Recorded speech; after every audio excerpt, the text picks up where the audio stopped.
Fuck it. It's 10 p.m. and I should be in bed, but I've been dealing with a lot of shit lately, and I figured that the best way to deal with it, besides writing on Twitter and using my journal here, is to just make a YouTube video about it and share my thoughts, and maybe me walking through this to help myself out may help you as well. So, I'm building a school committee. So let me just visually draw this out for you. I am building a school community. Okay, I just switched to this model about like 60 days ago. I literally quit everything else I was doing to go all in on the school committee. And basically, the way I have my school committee set up is I have traffic. Wow, I cannot draw. So this is traffic, and then all my traffic funnels to my free school community, right? Yada yada yada. And then from here, I have a few different conversion mechanisms, but basically, all of these funnel into my paid mastermind, okay, which is $200 a month at the time of this recording, which actually was 40, then it went to 50, 60, 80, 90, 100, now it's at like 200 or 300. Anyways, we digress. Now, I've been doing this model, and I have got about 20-ish people in here, even though I have 500 people inside my free community. We'll just go look. Yeah, 567 people in here, and then we have 22 members inside the paid community. And I'm sitting here, and I'm on school, and I'm just in like joining so many communities. I'm joining Andrew Kirby's community, and I'm joining the agency world, and I'm joining, Scholar Service and Code. I'm joining every single school community out there, and I'm like, man, like, what are these guys all doing different? And then I'm like looking at all these guys, and I'm like starting to write down notes of like what each guy is doing, and I'm like, just like at the end of the day, I have a list of like 800 thing on my notepad of like things that I could do to like grow my school community, make more money.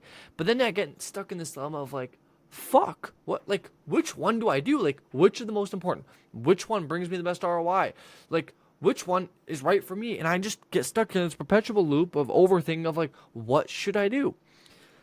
And so I was like, oh, okay, you know what? Let me try something else. Let me go learn from the people at the top, right? And so I went to the school.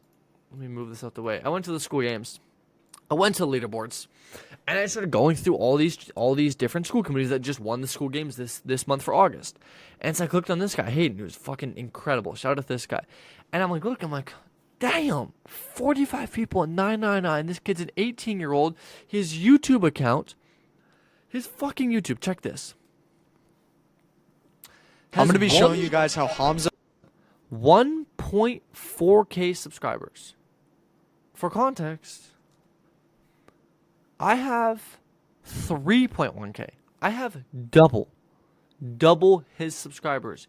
Yet he just finished this month making $38,000, which for context is a lot more than my community currently makes. So I'm like, all right, okay, interesting. Let me just go watch some of his content. So I joined his community. I started watching some of his content, and lo and behold, I find out that this guy, he does one thing. He does one thing, and that's it. He posts valuable content. And that's it. No ads, no funnels, no webinars. I don't think so, at least. We can go double check. Does he have webinars? Not really. Okay. No Q&A calls. Really no nothing. Just valuable YouTube content. Yeah, he made $38,000. Okay. Interesting. And then that made me realize something. I started to look at the other guys. Okay, what did Jesper do? What did Thomas do? What did Dion do? What did Patricia do? What did Elmer do? What did all these guys do? You want to know something really, really, really crazy? I found out they all did something different. Each and every single one of them did something completely different. Now, yes, there were some similarities in like, oh, they funneled traffic to a free community and a free community into a paid community. But like the way in which they did that, for the most part, was actually quite different. And they got me thinking, why do we get so caught up trying to find the perfect thing when the perfect thing doesn't exist? The perfect thing is taking action on the thing that you know that works, but don't believe that works because right now it isn't working for you. And so you second guess yourself and make yourself believe that there must be something else out there, only to realize that somebody else, like in my case, is doing exactly what you're doing, could be doing worse of it and could have less of it and could still be doing better than you. Why? Because they only focus on that one thing. For context, Hayden focuses only on YouTube videos. This is it. Like, just providing good YouTube videos. Just good. Like, good YouTube videos. Nothing even crazy. Not even a crazy amount of views. What's the most popular video? 12K, right? Nothing wild. And he made 38K this month. Why? Because he focused on what mattered. And so I sat here with this realization. I was like, damn, you know, maybe I have to do more of what I know what works and just keep sticking with it and stop second guessing myself and looking for other alternatives. Because let me ask you this, or let me ask myself this. Stefan, when was the last time that you fully committed to one thing and one thing only for an extended period of time long after it got boring? And outside of the gym, I would say I haven't really. Cool. And your results reflect that. So, yeah, that was a hard pill for me to swallow, but I've realized sitting here, I'll share something I learned the other day about shiny object syndrome, right? When you go through, I guess, a behavioral change, for example, there's different stages, right? So in the beginning, you have uninformed optimism. Okay, so this is number one. You have uninformed optimism. Okay, and this is like the start. Okay, and then you get to number two. So this is like, imagine, we'll do this like a graph. Okay, oops, I didn't mean to do the last part. Your graph. Why can't I stop this? Why? I'm so sorry if you're still watching this. So number one, you have uninformed optimism. Let's just like when you like start a new thing. Like for example, let's say you start a school community, right? You're like, woohoo, school, yippee, it's gonna be the new thing. I'm gonna go try it. Okay, you're uninformed. You're optimistic, right? You have no clue what the fuck is going on. You've just seen other people make a bunch of money because you looked at the leaderboard. You saw the school games winners. You saw an 18-year-old kid make $38,000 and come second in the school games. So you're like, oh, this will be easy peasy, lemon squeezy. Let me go do this, right? So like, woohoo, all I've seen is wins. Let's run it up. As you do it, you get to this point of informed pessimism, which is where you're like, damn, okay, this isn't actually as easy as I thought it was going to be, but that's okay. Man, this is fucking tough. This isn't as easy as people said it was and as it looked to be, but it's no worries. Then you get to phase 3, which, as many people know, is called the Valley of Despair, which is basically where you just go, fuck this. Why am I even doing this? Why did I start this? There's this and this and this and this and this and this and this and this and this and this and this and this and this all wrong with what I'm doing. Why the fuck am I even doing this in the first place? And you second guess yourself. And you sit there and you sit there and you sit there and you're like, I don't know if this is for me. And then one of two things happen. You either start the loop again and you just go right back here to step number 1, which is you jump to a new opportunity, right? You're doing school, then you hear about VFGA, and you're like, oh my goodness, I have to try this VFGA thing. And so you jump into VFGA, and the flywheel starts again. And you're optimistic, but you're uninformed because you've only heard about the good things. And since you were in the valley of despair, going through the bad things, you just jump to the good thing, not knowing that in the good thing, there's always bad things because the grass is only greener where you water it. Okay?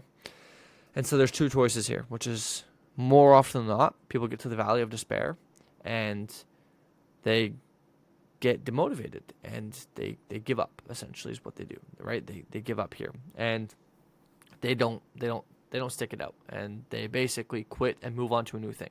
And they go through this endless cycle of just this. Just new thing after new thing after new thing after new thing. And you can see how it makes it very, very hard to progress when every time when you hit the low, and for context, just for some context here, if you're climbing a mountain, you do not start here. No. You start here. But you have to go through all of this shit here to get to the top. And so just a reminder that what you learn here is what gets you up here. So it means you have to go through this lesson to go here. Right? Imagine if you're climbing Mount Everest. You have to get to base camp, okay, and learn the lessons from the guys there in order to climb the mountain. So what you learn here is what you need to learn to get here. Most people just want to get here without this, though, which is not possible, okay? So as you can tell, it makes it really, really hard to progress because people quit when it gets tough and they move on to a new thing. Every single time. Makes it hard to progress, okay? But there's a few people that stick it out and go, you know what? This is part of the game. This is normal. And that's when you get to stage 4 of behavioral change, which I believe, if I'm not mistaken, is informed pessimism. Oops. Maybe I've done this wrong. Give me 2 seconds. Okay, my bad. We're back. So yes, I was right. So then you get to phase number 4, which is informed, if I could write this, optimism. Which is essentially where you go, okay, I know this is difficult. I know there's a lot of challenges associated with this, but I'm confident and I'm going to see it through. And so despite the fact that it's hard, I'm going to keep going. And that's when you get to phase number 5, which is where you get to success, which is where you get to cash in, right? And you get to receive and redeem the fruits of your labor of all the hard work you put in. And so looking at this chart now, it just reminds me that, man, maybe you're just right here. And every new person that you see on the leaderboard, every new person you talk to, every new YouTube video you watch is you just getting distracted by a new thing because you're in here. Another way to phrase this is, if yesterday you made $1 million, would this still look as attractive as it does? Would this still look as attractive as it does? Would you still want to leave? Probably not. Gotcha. Okay, so it's not that this thing is actually attractive. It's just that subjectively, according and relevant to your situation now, it looks better because you're in a bad spot. The problem is you're always, always, always going to be in a bad spot. And if you only look for opportunities that look good when you're in a bad spot, you'll never pick a good opportunity. You want to know how to know if you have a good opportunity or even a good girl? Is make sure you're in, like, the best way to I guess, visualize this is, imagine you're in an ocean. This is so good for myself, man. This is therapeutic. And you're on a ship, okay? If you want to know if you're making a decision by going to a new ship, make sure your ship isn't sinking. Make sure your ship is so good and so big and so amazing that you almost feel stupid for jumping ship. And if you still jump ship, then you know that this opportunity must have been better. But if your ship is sinking, then jumping ship, sure, may save your life, but you're not making a rational and a good decision because you're only jumping ship to save your life, not because you think that that ship is actually better. It's the same when we go through this phase. We jump ship not because we think this ship is logistically actually a better outcome for us, but we just jump ship because relative to our current situation, we believe that this will feel better for us. And us humans crave comfort in these types of things, and so therefore we jump to seek comfort. That's how we are. But the amazing thing is, if you can understand that this is normal, the valley of despair, right, this crisis of meaning, if you will, is normal and it's part of this process, and you can see it through and stick it out. If you can just stick it out, my friend, you will eventually get here, which is what people dream of doing. But the way I look at it is, if you want what most people don't have, you got to do what most people won't do. And in this part here, most people will give up. Most people won't go through. So if you want what most don't have, you got to do what most won't do. Stick it through when things get tough. So that's some late night thoughts for you. Yeah, this is a good representation of my brain, but I hope that, like, this, I guess, sort of graph can help you out. Peace.